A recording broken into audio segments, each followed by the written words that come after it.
परिचय। अंकिता, हम जानते हैं कि सभी जीवों में उन्हें जीवित रखने के लिए एक आधारभूत प्रक्रिया चलती रहती है। क्या तुम जानती हो कि जैव प्रक्रम क्या है? हाँ, किसी भी जीव में होने वाली वह आधारभूत प्रक्रिया जो उसे पृथ्वी पर जीवित रखती है, जैव प्रक्रम कहलाती है। बिल्कुल सही। सभी जीवों में जीवन को बनाए रखने के लिए विभिन्न प्रकार की प्रक्रिया चलती रहती है। इन सभी प्रक्रियाओं के लिए ऊर्जा की आवश्यकता होती है।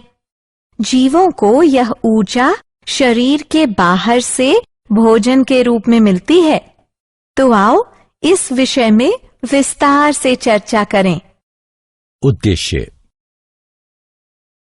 इस पाठ के अंत में आप निम्न करने में सक्षम हो जाएंगे: जैव प्रक्रम का वर्णन करना, जैव प्रक्रमों के प्रकारों को पहचानना, पोषण को समझना, विषमपोषी पोषण को समझना, विषमपोषी पोषण के प्रकारों की पहचान करना, विषमपोषी पोषण के प्रकारों को समझना, पौधों में पोषण को समझना, प्रकाश संश्लेषण की प्रक्रिया को समझना, पौधे जल और कार्बन डाइऑक्साइड कहां से प्राप्त करते हैं इस बात का पता लगाना, प्रकाश संश्लेषण के महत्व को समझना, जैव प्रक्रम के प्रकार। आधारभूत जैव प्रक्रम निम्न प्रकार के होते हैं: गति, श्वसन, संवेदनशीलता, वृद्धि, प्रजनन, उत्सर्जन, पोषण और परिवहन। गति के दौरान जीव एक स्थान से दूसरे स्थान पर जाते हैं अथवा एक ही जगह स्थिर रहते हुए अपने अंगों को गति प्रदान करते हैं। श्वसन वह प्रक्रिया है जिसमें शरीर द्वारा ग्रहण किए गए भोजन से ऊर्जा प्राप्त होती है। संवेदनशीलता अपने आसपास के वातावरण में परिवर्तन को महसूस कर सकने की क्षमता है। बच्चे से वयस्क होने को हम वृद्धि द्वारा परिभाषित कर सकते हैं।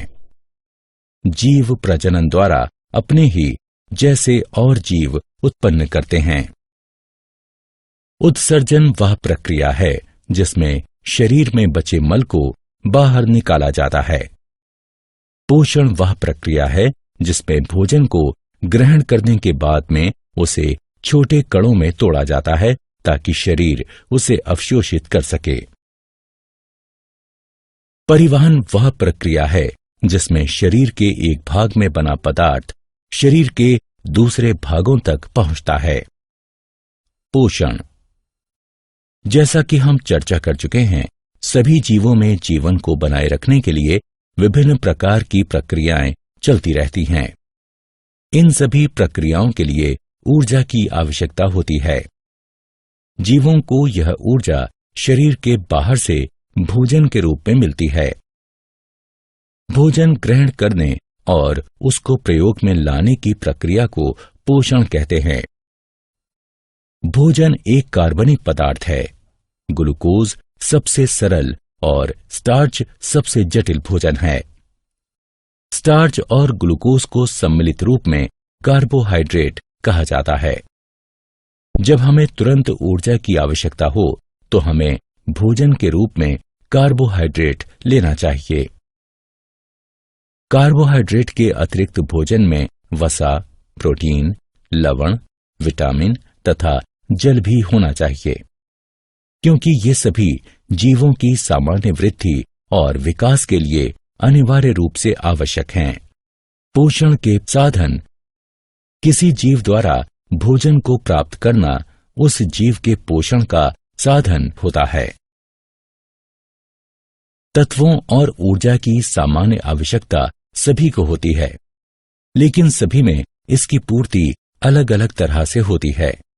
इसीलिए हर जीव के पोषण का ढंग अलग होता है।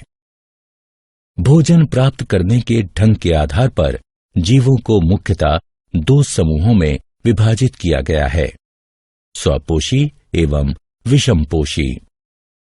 स्वपोषी पोषण। स्व का अर्थ स्वयं और पोषी का अर्थ पोषण है, अर्थात स्वपोषी का अर्थ है अपना पोषण स्वयं करना। स्वपोषी पोषण पोषण का वह प्रकार है जिसमें जीव अपने आसपास के वातावरण में उपस्थित अकार्बनिक पदार्थों जैसे कार्बन डाइऑक्साइड और जल से अपने भोजन का निर्माण स्वयं करता है। हरे पौधे स्वपोषी होते हैं। स्वपोषी साइनोबैक्टीरिया भी इसी प्रकार अपना पोषण करते हैं। इसलिए हम कह सकते हैं कि वे जीव जो कार्बन डाइऑक्साइड और जल से अपना भोजन स्वयं बनाते हैं स्वपोषी कहलाते हैं। स्वपोषी जीवों में हरे रंग का रंजक क्लोरोफिल पाया जाता है जो सौर ऊर्जा को अवशोषित करता है। स्वपोषी जीव अवशोषित सौर ऊर्जा का उपयोग प्रकाश संश्लेषण द्वारा कार्बन डाइऑक्साइड और जल से ग्लूकोज बनाने में करते हैं। प्रकाश संश्लेषण प्रक्रिया का समीकरण ये है। विषमपोषी पोषण। विषम का अर्थ अन्य और पोषी का अर्थ पोषण है, अतः इसका अर्थ है अन्य स्रोतों से अपना पोषण करना। विषमपोषी पोषण पोषण का वह प्रकार है जिसमें जीव अपने आसपास के वातावरण में उपस्थित अकार्बनिक पदार्थों जैसे कार्बन डाइऑक्साइड और जल से अपने भोजन का निर्माण नहीं कर सकता और अपने अपने भोजन के लिए दूसरे जीवों पर निर्भर रहता है। अधिकतर जीवाणुओं, कवक और पशुओं में इसी प्रकार का पोषण होता है।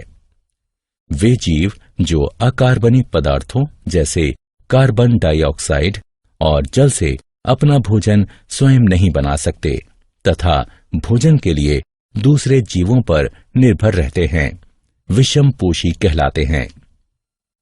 विषमपोषी वह उपभोक्ता है जो अपने भोजन के लिए दूसरे जीवों पर निर्भर रहता है। विषमपोषी अपने भोजन के लिए स्वपोषी जीवों और दूसरे विषमपोषी जीवों पर निर्भर रहता है। विषमपोषी पोषण के प्रकार। विषमपोषी निम्न 3 प्रकार से अपना भोजन प्राप्त करते हैं: मृतजीवी, परजीव, होलोजोइक। मृत का अर्थ नष्ट हो चुका और जीवी का अर्थ आश्रित है, अर्थात ये वो पोषण है जिसमें जीव पोषण के लिए नष्ट हो चुके कार्बनिक पदार्थों जैसे सड़ा हुआ पौधा अथवा मृत पशु पर आश्रित रहता है, जैसे कवक तथा बहुत से जीवाणु मृतजीवी होते हैं। पर का अर्थ दूसरों पर और जीवी का अर्थ आश्रित है। परजीवी वह जीव होता है जो वृद्धि, भोजन और आश्रय के लिए किसी दूसरे जीव पर निर्भर रहता है, लेकिन अपने पोषक की उत्तरजीविता में कोई सहायता नहीं करता, जैसे प्लाज्मोडियम, कुस्कुटा, फीता कृमि इत्यादि। होलों का अर्थ ठोस पदार्थ और जोइक का अर्थ पशु है, अर्थात ये वो पोषण है जिसमें भोजन के रूप में जटिल कार्बनिक पदार्थों का अंतर्ग्रहण किया जाता है, जैसा कि सभी पशु करते हैं, जैसे मनुष्य, श्वान, मवेशी, अमीबा। पौधों में पोषण। हम पहले ही चर्चा कर चुके हैं कि हरे पौधे स्वपोषी होते हैं और प्रकाश संश्लेषण द्वारा अपने भोजन का निर्माण करते हैं। प्रकाश संश्लेषण। प्रकाश का अर्थ सूर्य का प्रकाश और संश्लेषण का अर्थ निर्माण है, अतः प्रकाश संश्लेषण का तात्पर्य सूर्य के प्रकाश की सहायता से भोजन का निर्माण है। प्रकाश संश्लेषण वह प्रक्रिया है जिसका उपयोग सभी हरे पौधे, नीले हरे शैवाल, साइनोफाइटा और कुछ जीवाणु करते हैं। यह कार्बन डाइऑक्साइड और जल से कार्बनिक यौगिक, मुख्यतः शर्करा बनाने की वह प्रक्रिया है जिसमें ऊर्जा के स्रोत के रूप में सूर्य के प्रकाश का प्रयोग होता है और क्लोरोफिल सूर्य के प्रकाश को अवशोषित करता है। प्रकाश संश्लेषण को संक्षिप्त रूप से इस समीकरण द्वारा दर्शाया जा सकता है। प्रकाश संश्लेषण मुख्यतः 2 चरणों में विभाजित होता है। प्रकाश आश्रित चरण, प्रकाश आश्रित अभिक्रियाएं। इनमें विकिरण ऊर्जा एटीपी के रूप में रासायनिक ऊर्जा में परिवर्तित हो जाती है। अंधकारमय चरण, प्रकाश मुक्त अभिक्रियाएं। प्रकाश आश्रित चरण में बनी एटीपी का उपयोग करते हुए एंजाइम संश्लेषण द्वारा मध्यवर्ती कार्बोहाइड्रेट और अन्य यौगिकों के निर्माण को निरूपित करता है। प्रकाश संश्लेषण की क्रिया निम्न 3 चरणों में घटित होती है। अवशोषण, क्लोरोफिल द्वारा सूर्य के प्रकाश से सौर ऊर्जा का अवशोषण। रूपांतरण, सौर ऊर्जा का रासायनिक ऊर्जा में परिवर्तन। सौर ऊर्जा द्वारा जल का हाइड्रोजन और ऑक्सीजन में टूटना। अपचयन, हाइड्रोजन द्वारा रासायनिक ऊर्जा का उपयोग करते हुए कार्बन डाइऑक्साइड का अपचयन करके ग्लूकोज जैसे कार्बोहाइड्रेट का निर्माण। कार्बन डाइऑक्साइड का अंतर्ग्रहण, कार्बन डाइऑक्साइड वायु स्टार्चन में ही उपस्थित है। हरे पौधे पत्तियों की सतह पर उपस्थित सूक्ष्म छिद्रों की सहायता से वायु से कार्बन डाइऑक्साइड लेते हैं। ये सूक्ष्म छिद्र रंध्र कहलाते हैं। कार्बन डाइऑक्साइड रंध्रों के द्वारा पत्तियों में प्रवेश करती है। प्रत्येक रंध्रीय छिद्र एक जोड़ी द्वार कोशिकाओं से घिरा होता है। ये द्वार कोशिकाएं रंध्रों के खुलने और बंद होने को नियंत्रित करती हैं। द्वार कोशिकाओं में जब जल प्रवेश करता है तो वो फूलकर वक्र हो जाती हैं, जिस कारण रंध्र खुल जाते हैं।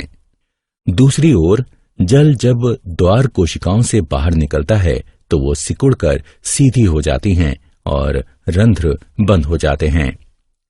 जैसे ही रंध्र खुलते हैं, वायुमंडलीय कार्बन डाइऑक्साइड उनमें प्रवेश करने लगती है। जल का अंतर्ग्रहण, पौधों में प्रकाश संश्लेषण के लिए आवश्यक जल पौधों की जड़ें परासरण द्वारा मिट्टी से अवशोषित करती हैं।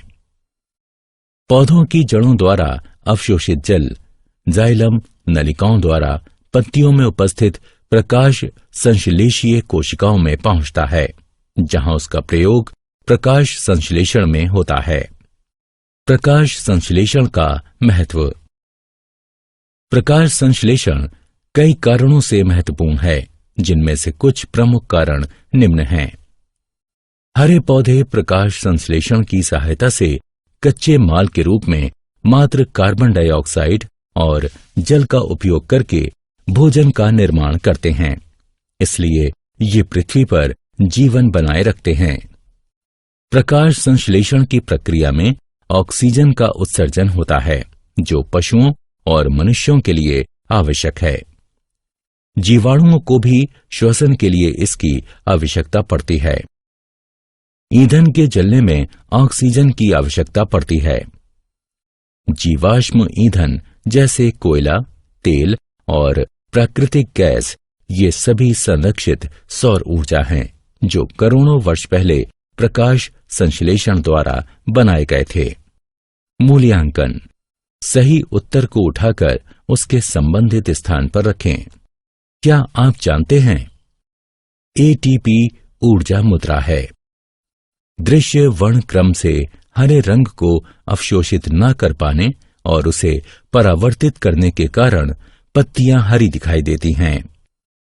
नीला और लाल प्रकाश प्रकाश संश्लेषण के लिए सबसे उपयुक्त है। प्रकाश आश्रित अभिक्रियाएं क्लोरोप्लास्ट के थाइलेकाइट में होती हैं। कार्बन डाइऑक्साइड का यौगिकीकरण क्लोरोप्लास्ट के ग्राना में होता है। प्रकाश ऊर्जा की छोटी छोटी थैलियों, जिन्हें फोटॉन कहते हैं, इसके रूप में उत्सर्जित होता है। जल का टूटना प्रकाश अपघटन कहलाता है। सारांश। आइए हमने जो कुछ सीखा है उसे संक्षेप में दोहराएं। जीवित रहने के लिए प्रत्येक जीव को विभिन्न ऊतकों की प्रत्येक कोशिका में ऑक्सीजन, जल तथा भोजन की आवश्यकता पड़ती है। जीवन को बनाए रखने के लिए अनिवार्य रूप से आवश्यक विभिन्न प्रक्रियाएं जैव पराक्रम कहलाती हैं। गति, श्वसन, संवेदनशीलता, वृद्धि, प्रजनन, उत्सर्जन, पोषण और परिवहन प्रमुख जैव पराक्रम हैं। जैव पराक्रमों के चलते रहने के लिए प्रत्येक जीव को ऊर्जा की सतत आवश्यकता होती है। जीवों द्वारा पोषक तत्वों के अंतर्ग्रहण, उनके उपयोग, साथ ही श्वसन के कारण ही ऊर्जा मुक्त होती है। पोषण के प्रकार के आधार पर जीवों को स्वापोषी और विषमपोषी इन दो समूहों में बांटा जा सकता है। स्वपोषी पोषण में जीव बाह्य ऊर्जा स्रोत जैसे सौर ऊर्जा का प्रयोग करते हुए सरल अकार्बनिक पदार्थों से उच्च ऊर्जा युक्त जटिल कार्बनिक पदार्थ बनाते हैं। विषमपोषी पोषण में जीव दूसरे जीवों द्वारा निर्मित जटिल पदार्थ का अंतर्ग्रहण करता है।